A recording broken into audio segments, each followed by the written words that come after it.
da neka komentiram. Ovo sa Svetim Tomom Akvinskim, to je istina, ali on je zapravo htio pomiriti Aristotela sa teologijom. Jer Aristotela relativno dugo vremena crkva nije prihvaćala, jer nasuprot onome što se obično misli, postojali su neki problemi u tom odnosu. I upravo je Sveti Toma Akvinski to pomirio. Među ostalim, jedna od tih stvari je što ste i vi spomenuli. Međutim, to na razini teologije vjerojatno je tako, ali na razini zdravorazumskog razmišljanja nije tako. Da li je svemir vječan ili postoji trenutak stvaranja svemira.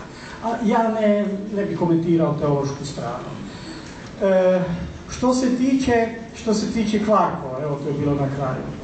Nije problem toga što se jedan kvark ne može izdvojiti taj što je tu nešto slično trojstvu ili što je to zabranjeno nekim kvantno-fizikalnim principom. Nego, postoje dvije mogućnosti. Prva, da možda teorija kvarkova nije dobra. Vi znate da je veliki problem sa kvarkovima. Masa vašega tijela, ako vi ozbiljno uzmete teoriju kvarkova, je manja od 0,1 gram. A vi imate možda masu 80 kg. Ali ti kvarkovi imaju izvanredno malu masu u teoriji. Je takva je teorija. Onda se izmišljaju neke hipotetske čestice koje se zovu Higgsovi bozoni ili zove se Božja čestica, što je sasvim neopravdano. Svaka čestica je Božja čestica, koje bi onda kao neki kvantititranja međudjelovali s kvarkovima i dali im masu. Ali pazite, ja ponavljam, u direktnoj teoriji kvarkova nema tumačenja zašto je naša masa 70-80 kg, a nije 0,1 gram. Prema tome, to je sada jedan problem teorije kvarkova koju možda dovodi u sumnju. Inače, ta hipoteza je jako dobra za tumačenje mnogih eksperimenata, ali eto ne objasniti masu. A znate, u fizici je princip, ako se negdje ne slaže teorija i eksperiment, znači teorija nije dobra. Drugi je problem što se smatra da je sila među kvarkovima takova da što ih više udaljujete među njima, sila među njima je jača i jača. Dakle, ako su oni blizu, sila je mala. Oni se udalje, privlačna sila jača. Privlačna sila jača. Privlačna sila jača. Na kraju je ta privlačna sila toliko snažna da je energija zbog te privlačne sile dovoljno velika da se ovdje između njih stvori par kvark-antikvark. Jedan kvark čestica, jedan antikvark, antičestica. I tako umjesto dva kvarka ste dobili jedan kvark plus jedan antikvark plus jedan kvark. I sad se ovaj kvark spoji sa ovim kvarkom, ovaj se antikvark spoji sa ovim.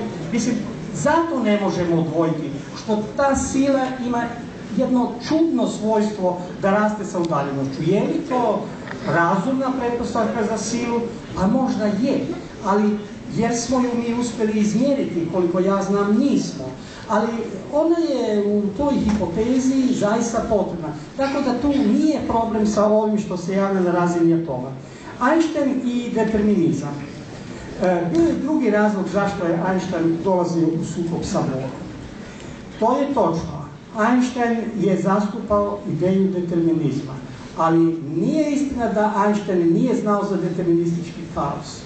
Postoji, nađeno je jedno pismo Einsteina u kome on piše to je tako, dakle deterministički predvidivo, osim ako gospodin Poincaré ipak nije bio u pravu. A Poincaré je bio veliki francuski fizičar i matematičar koji je krajem 19. stoljeća rješavao jedan zanimljiv matematički model u kome ima dvojne zvijezde, dvije zvijezde koje se gibaju po kružnici, ali uvijek na suprotnim stranama kružnice, i postoji jedan planet koji se giba negdje između. Poincaré je pokazao da taj problem rješavanjem obične klasične mehanike, Newtonove jednadžbe gibanja, koristeći Newtonove sile, nije deterministički predvidio. On je napipao deterministički kaos krajem 19. stoljeća. Einstein je znao za njegov rad. Ali Einstein nije to volio. No, zašto to nije nastavljeno? Jer se pojavila kvantna fizika, teorija relativnosti, svi su pobjegli u to područje, nitko u tom trenutku nije nastavio deterministički kaos, a nije bilo ni kompjutera koji bi omogućili računanje.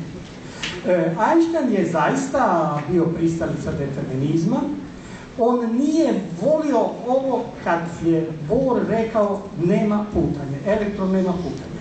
Tada je započelo njihovo dugogodišnje svađanje oko toga, jer Einstein je rekao kvantna fizika ima ruku i on je pronašao protuargument.